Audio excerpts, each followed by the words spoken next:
So what happens when AI gets total control of the internet? The single most powerful system that's literally running our world. Does it turn into this amazing digital paradise or a digital prison of absolute control? Yeah, let's dive in and figure out what's really at stake here. Okay, to really get what's at stake, we've got to start with this wild theory that's been making the rounds. It's called the dead internet theory.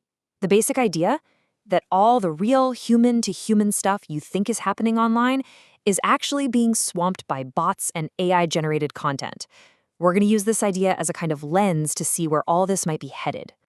Right, so AI's unseen internet control. And here's the kicker. This isn't some futuristic sci-fi movie plot. Nope. It's already happening, right now, quietly pulling the strings in the background of our digital lives, shaping what we see and think every single day. I mean, just think about your own social feed. Every single time you pop open Instagram or scroll through TikTok, you're not just seeing things in order. Oh no, there's an algorithm making millions of split-second calculations to decide exactly what to show you next. It's all designed to keep your eyes glued to the screen. And it's the same with your search results. When you Google something, you're not getting some pure objective list of everything out there. What you're actually seeing is a list that's been carefully ranked by incredibly complex AI models. They're the ultimate gatekeepers to information, and that means they're shaping what you know and what you don't. And yeah, this goes for your news too. Before you even click on a single article, AI-powered news aggregators have already decided which headlines you're going to see. Think about that. They're influencing how you see the world before you've even started reading. It's this subtle, constant layer of automated control we barely even notice. Okay, but what if all this control is actually a good thing? What if we just leaned into it and gave AI even more power?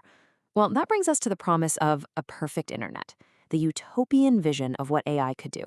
Seriously, just imagine this for a second. An internet with zero toxic comments. Gone.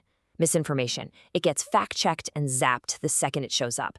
All those scams and nasty content blocked before they can even get to you. On top of that, everything becomes hyper-efficient, costs drop, and you get a personalized education perfectly tailored to you right now. I mean, that's the dream, right? That's the incredible promise. And this quote from futurist Jeremiah Oviong just nails the coming shift. He says, the most common visitor to a website in the future is probably not going to be humans, but AI agents. Just let that sink in. It means our own personal AIs will be doing the browsing for us, finding the perfect info and just bringing it back. So no more endless searching, just perfect answers delivered right to you. Pretty wild. But, okay. Let's flip the coin. We've seen the dream. Now let's talk about the potential nightmare. Because total control, even when it means well, has a really dark side. And that brings us right back to that chilling idea of a dead internet. So to be clear, the dead internet theory doesn't mean humans have literally disappeared from the web. It's more of a powerful metaphor for what happens when authenticity just dies. When the internet becomes this giant hall of mirrors, where it's just AI content talking to other AI content, and real human voices get totally drowned out in the noise. Now, I know this chart looks a little academic, but the idea is actually pretty simple. It's basically showing a cause and effect.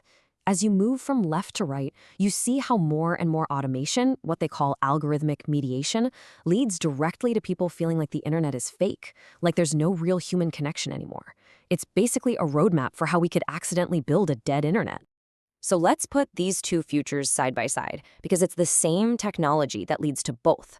The AI that gives you perfect answers, it could also lock you in an information bubble you can't escape. The tool that gets rid of toxic comments, it could easily become a weapon for automated censorship.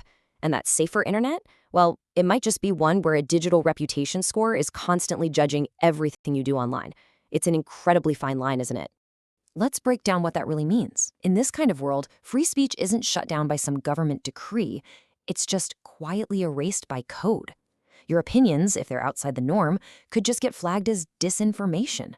Your every click contributes to a digital reputation score. And maybe the scariest part, power shifts from billions of us to a tiny, tiny group of people who are writing the code.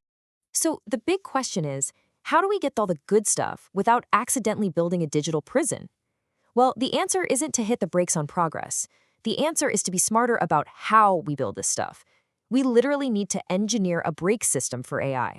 And there's this great quote from a research paper that puts it perfectly. It says, we're basically advancing into an AI-shaped future. like we're driving a train without a brake system. We're building this incredibly powerful engine, pointing it down the tracks and just hoping for the best. We need to build the brakes. So the answer isn't to stop the train, it's to build the brakes right into the engine itself. And that's what this diagram is all about. It's a concept for how we can build these fundamental safety controls directly into the AI's decision-making process, right where it actually counts. And really, it all comes down to three basic, non-negotiable rules. First, we have to constrain its actions. That means our ethics, our laws, they have to be baked into its code from day one. Second, there always has to be human intervention.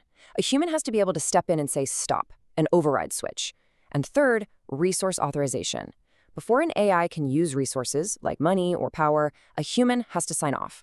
You could call that the ultimate kill switch. So we've seen the two paths, right? The paradise and the prison. But here's the most important thing to remember. Neither of these futures is guaranteed. The code hasn't been written yet. It's up to us. Because, and this is so important, technology is not the villain. AI isn't good or bad. It's just a tool. A ridiculously powerful tool, sure, but still just a tool. The future, the one we actually get, will depend completely on the choices we make right now about what values we build into it.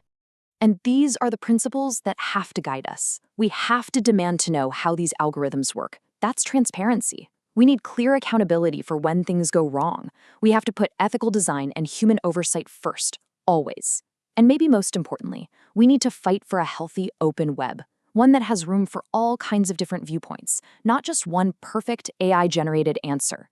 Which really leaves us with one last big question. The entire point of the internet, its original promise, was to connect us, to let ideas flow freely. So as we start handing the keys to the kingdom over to AI, we have to ask ourselves, are we going to let the very tool that was designed